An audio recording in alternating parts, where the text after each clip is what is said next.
Now we're going to get down to the nitty-gritty of what Indians are all about. I still say we Indian people are believers in the truth. This is the way of life that was given to your people. You're born an Indian, you're going to die an Indian. Indianness is a good life.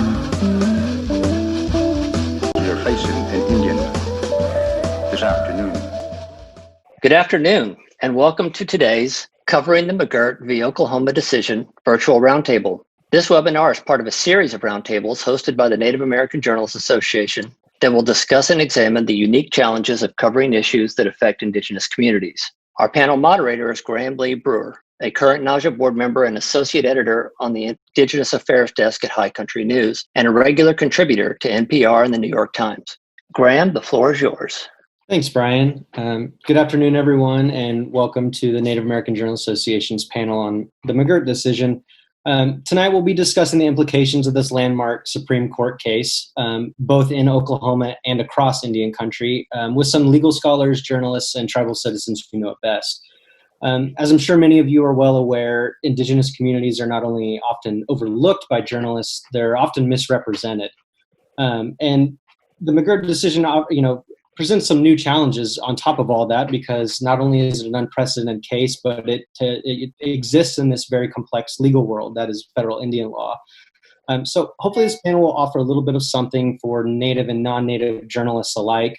Our goal is to open up some of the complexities and nuances of the case, and not only help you find important ways into this unfolding story, but also help journalists reporting for Indian country, and notice I said for and not about, help those journalists distinguish hyperbole and speculation from the on-the-ground real-world implications of the decision. So joining me tonight are Jonadev Chaudhary, a Mvskoke Creek Nation citizen, attorney at Quarles and Brady, and ambassador for the Mvskoke Creek Nation.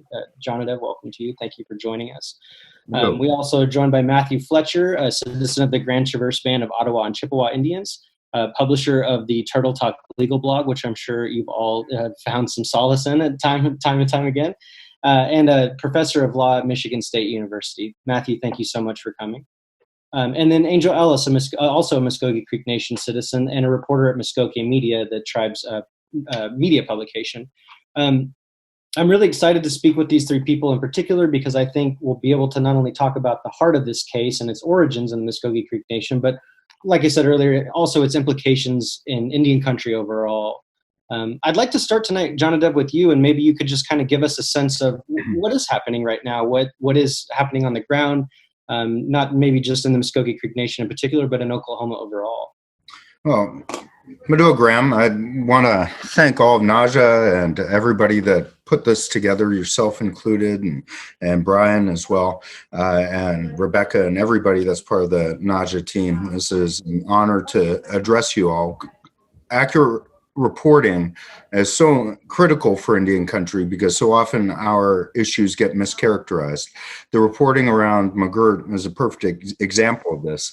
But for some great work from Native journalists, as well as some allies in the mainstream media, the messaging and the storytelling around McGirt would have been very inaccurate. So I want to thank you and thank Indian country media for its efforts to engage in accurate reporting. It's especially critical right now, because in terms of what's happening now, the next stage is, well, how do tribal nations implement McGirt? What response, if any, should there be from non-Native communities to McGirt? Accurate reporting is critical to all those discussions, and that's why I'm so thankful for the opportunity to work with you today and to join the esteemed fellow panelists that you put together. So what is happening on the ground? So let me talk very briefly about what McGirt was and what McGirt wasn't. And I think there will be a time and place for others to kind of dissect the case. I'm sure everybody on this panel can dissect the case in great detail, but the case wasn't about any land transfers. The case wasn't, as it was reported in many mainstream circles, wasn't about the eastern half of Oklahoma going to non-Indian hands, going into Indian hands, going to the tribes. The case wasn't even about the eastern half of Oklahoma. As we see in the actual court's decision, as well as the court's mandate, which applies the decision on the ground, the case was about one thing. It was about the Mvskoke Creek Nation's boundaries and the impacts of a whole history of congressional actions and actions of the state on the integrity of those boundaries. And after looking at Creek Nation's unique history, the court found that Creek Nation's reservation boundaries had never been established. In making that finding, the court, I think in a remarkable example of intellectual honesty, applied the Solemn versus Bartlett test, which simply, as the first part of that test, asked the question, did Congress ever affirmatively disestablish or diminish reservation boundaries? And finding that Congress hadn't, Justice Gorsuch applied that precedent and found that the Creek Nation boundaries remain in full force and effect. And the implied takeaway from that is Congress and only Congress can diminish the boundaries of a reservation. And when it does so, it has to show its face to the world. That holding is counter to a lot of the Chicken Little reporting and Chicken Little commentating that occurred before the case was issued. And since the case was issued, unfortunately, there's been a lot of Chicken Little reporting and Chicken Little commentating that's continued after the case has been issued. But properly reporting on the case about what it was and what it wasn't is the first step in telling an accurate story that helps Indian country understands the opportunities and the challenges that arise from the decision. But moreover, because Indian country is usually more attuned to these developments in the law, moreover, accurate reporting helps tell an accurate story to the non-Indian public. Both are important, both are critical, and that's why I'm thankful for this opportunity to talk today. So among the different false narratives that came out of certain commentators after the case were as follows, and you'll start to see a trend here in terms of what agenda may be driving some of these narratives. First false narrative is that the case creates chaos. Well, actually, the opposite is true.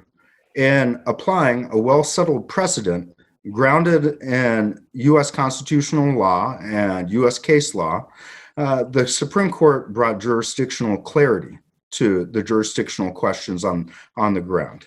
The second narrative is confusion. Well, with that clarity, people know what a reservation is. We know what the rules apply to reservations. Rather than confusion, there's a clarity. Again, clarity is the answer to most of these false narratives about how rules are applied on a reservation.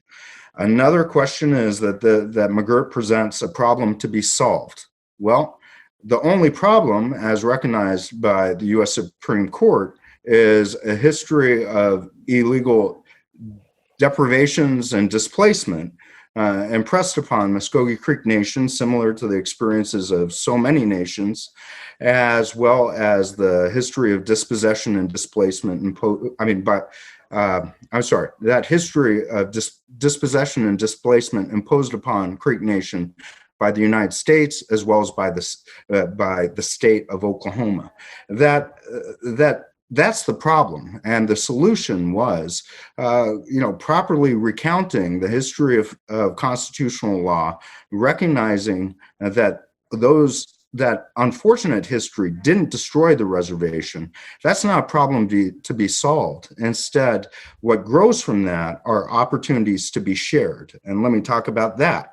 And the opportunities to be shared are, now that we have clarity in terms of what rules apply, Creek Nation can work as a sovereign to work with other sovereigns, as well as the private business community, that with this clarity, we can work with them all to create a better shared future.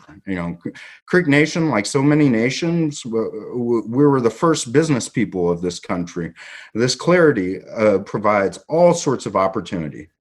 Finally, a couple other mischaracterizations of the case. You've heard time and time again that in addition to this being an Eastern Oklahoma case, somehow this is a 5 tribes case. Now, as Creek Nation, we have the deepest respect for the 5 tribes.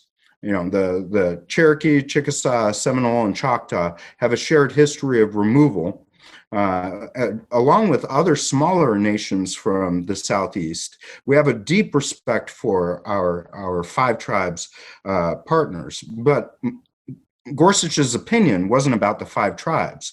I can understand that conventional wisdom leading up to the McGirt case all was of the mindset that the case would hinge on treaty language that was largely shared by the 5 tribes.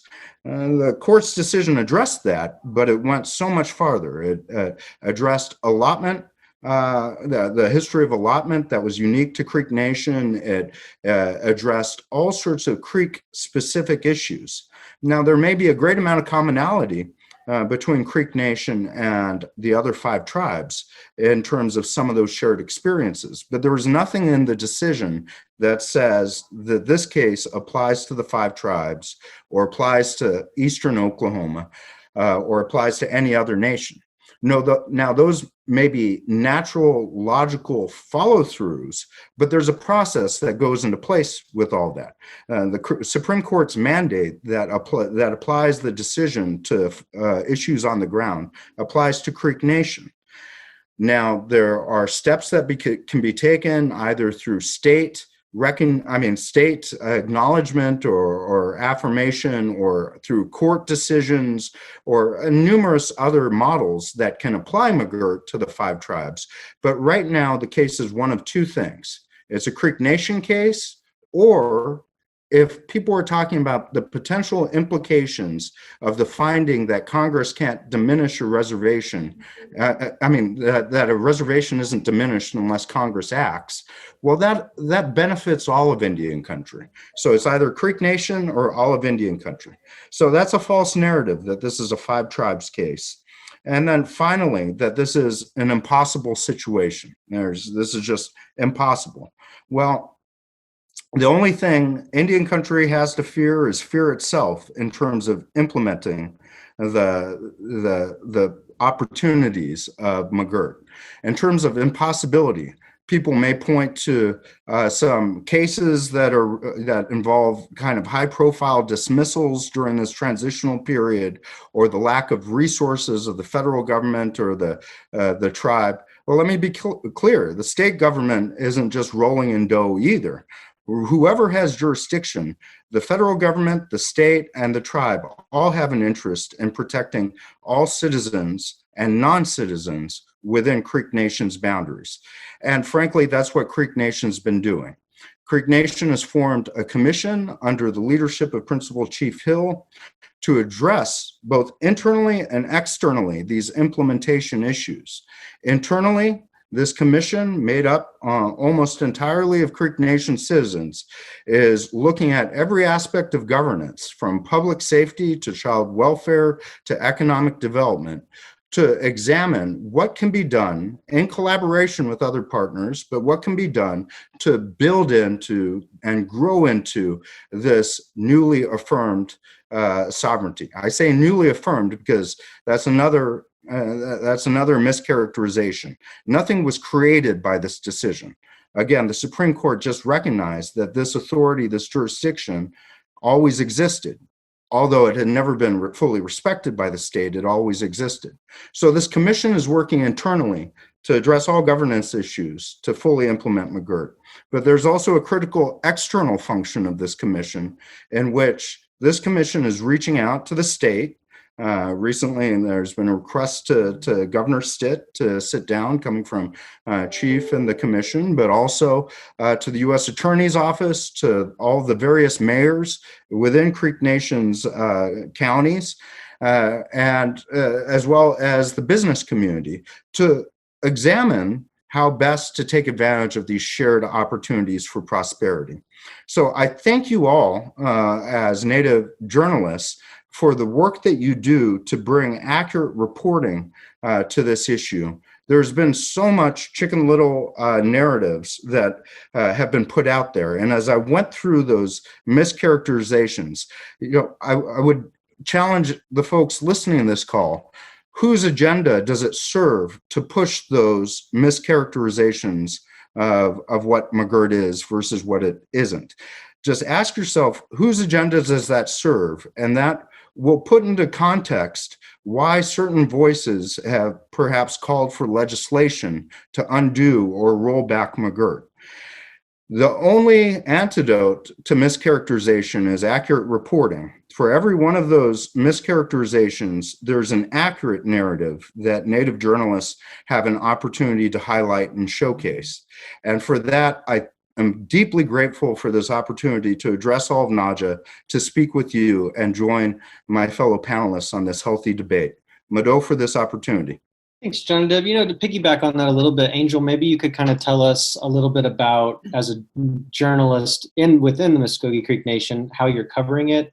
Matthew and I have talked a little bit about this in the past, that a lot of the framing is kind of interesting from non-native journalists when, kind of getting to what John Deb said, where seems to be a lot of reporters trying to answer these questions of how to address the chaos, when there's not a lot of journalists asking questions about what is the government's responsibility to right this historic wrong that has been perpetrated for a century. So I wonder, in terms of how to frame your stories and the voices you include, do you have any advice for journalists? And are there any particular pitfalls that you see happening quite a bit? Oh, okay, sure. Yeah, the most common pitfall, and I'm seeing this play out daily, and I kind of like to address the pitfall because that's the most obvious.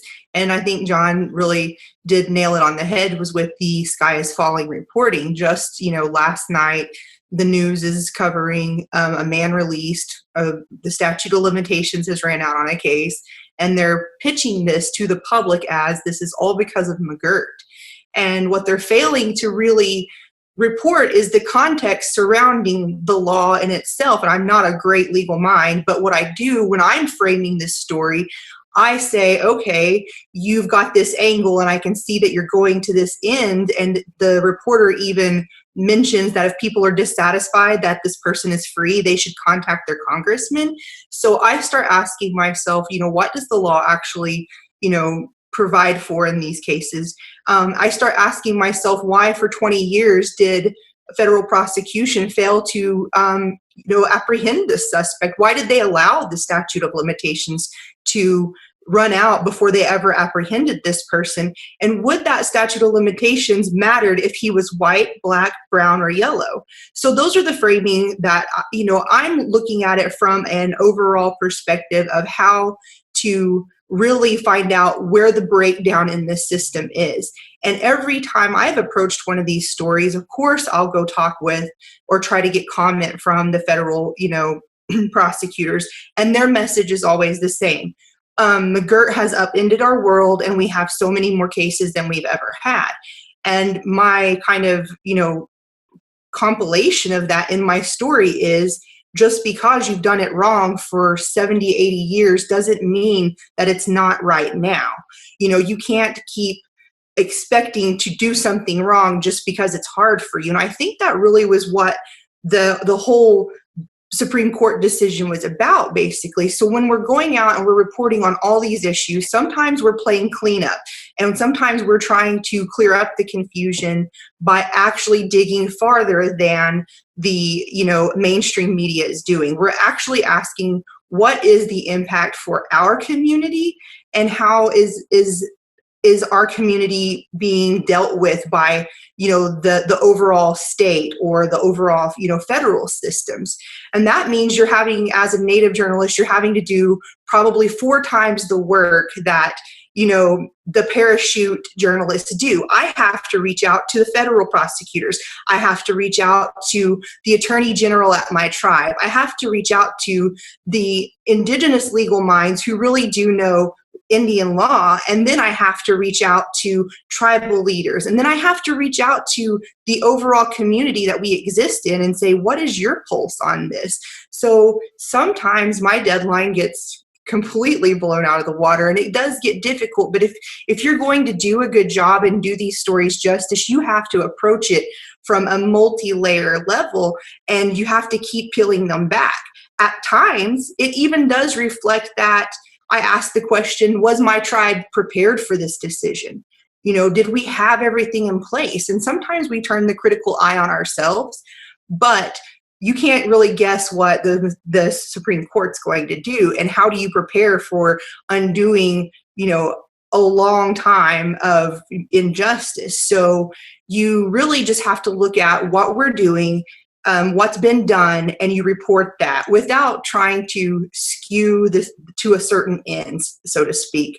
I notice a lot of journalists go to a place that just in the sheer realm of journalism ethics that I would never go. No matter if I'm reporting for mainstream news or indigenous news, I would never try to lobby people to go to their congressman to undo any Supreme Court decision. That to me seems like a really biased place to go. And it's against ethical, journalism principles altogether. Whether or not it's a McGirt decision or, Roe versus Wade, it's not my realm as a journalist to tell the people what to do and how to think. It's my job to give them all the facts in the proper context and let them make their decisions. So when I see the mainstream news media telling people, this person is out of jail and it's because of McGirt, what I really have to do is decide, okay, did they just stop after they got a comment from U.S. Attorney Trent Shores? And of course, that's what he said, and they're done reporting? Because that's what they're doing right now. They're giving us the sloppiest journalism possible and calling it good and putting it out on the 5 o'clock news. I've even kind of spent a lot of time since the decision.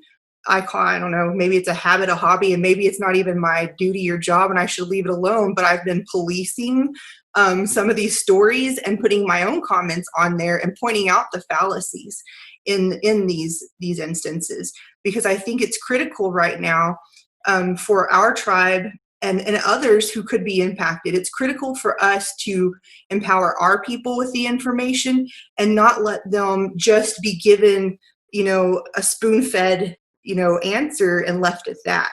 And a lot of our people, since we live in this community that is overlapping, and we have mainstream on top of tribes and then states and then sovereignty and all of this, it's really important that we push out into that realm as tribal journalists. It would be super easy to sit in our tribal complex offices, report from our own legislation, and just put it in our newspaper. But that isn't going to educate all of our people. And so we're taking an almost advocacy approach to delivering information. And if the news on Channel 6 can get 10,000 hits on one of their posts, well, I'm going to make a comment there and I'm going to fact check them. And so maybe those 10,000 hits will see actual information. Sometimes I'll drop a link just to be a little extra.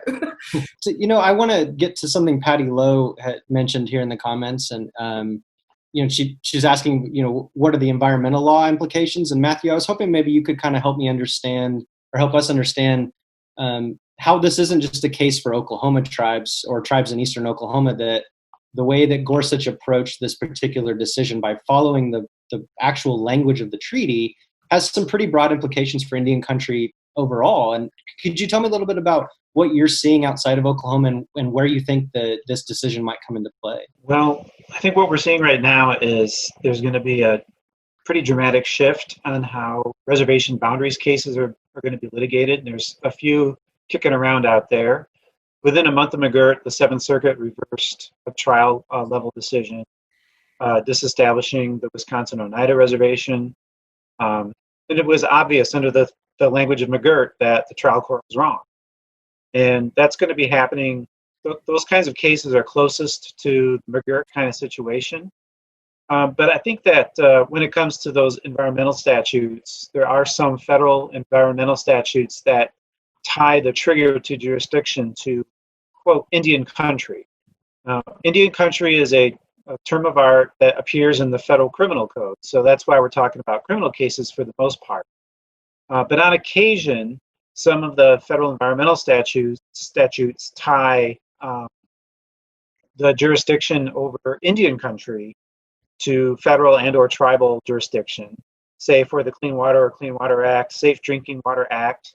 In fact, Justice Gorsuch years ago, when he was the 10th Circuit judge, had a case out of Navajo where there was a cluster of tribal Indian trust properties, and the tribe, the EPA, was trying to argue that that cluster of trust properties was a dependent Indian community under the Indian country statute.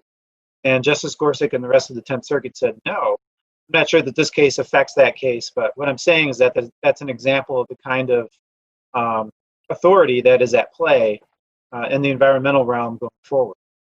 Gaming, on the other hand, wouldn't really have much an impact here because that's a different jurisdictional hook. That's Indian lands as defined under the statute. So that would be lands held in trust by the tribe, for the tribe. And I don't know, Jonadab or Matthew, either one of you might want to jump in, but I'm really curious here in Oklahoma if you guys have any thoughts about how McGirt could influence things like Indian Child Welfare Act and in particular the NAGPRA, the Native American Graves Protection Repatriation Act. Are there any implications that you think could play out here in Oklahoma in either one of those two realms? Well, I'm happy to get into that, and but let me just kind of address one broader point that Professor Fletcher made. There are certainly implications to ICWA, to NAGPRA, and we can talk about that, and let's talk about it. But there's no doubt that there are going to be far-reaching implications in a lot of areas, but that's not a bad thing. That's not even a bad thing for non-Indians. I think the concerns about the far-reaching implications have been really, voiced by the folks who have financial concerns. Many of them just really not grounded in the actual bottom line, but folks possibly from oil and gas, but also other industries who would like to roll things back to what everybody thought was the old days with Creek Nation, but with other tribes as well. So whether it's economic development issues or ICWA issues or NAGPRA or environmental issues, the challenge of Indian country, and frankly, the challenge of journalists, is to accurately convey why this isn't a scary thing, why this is a good thing for everybody involved. Indian country is replete with commercial zones that benefit non-Indian businesses and tribal businesses alike. It's replete with urban communities where non-natives live inside a reservation. I used to work in the Northwest. I'm familiar with Tacoma and the Puyallup Reservation. I've worked in the Southwest. I know how much business is done in the Phoenix Valley and commercial corridors there are, and how many non-Indians you have living on tribal reservations. A false narrative is that there's something unprecedented about, and actually Attorney General Hunter actually said this publicly, that this is really an unprecedented, I don't know if he used the term unprecedented, but it's a situation that's kind of unheard of. Indians and non-Indians working and living side by side in Indian country on a reservation. Well, come on. Indians and non-Indians aren't cats and dogs. I mean,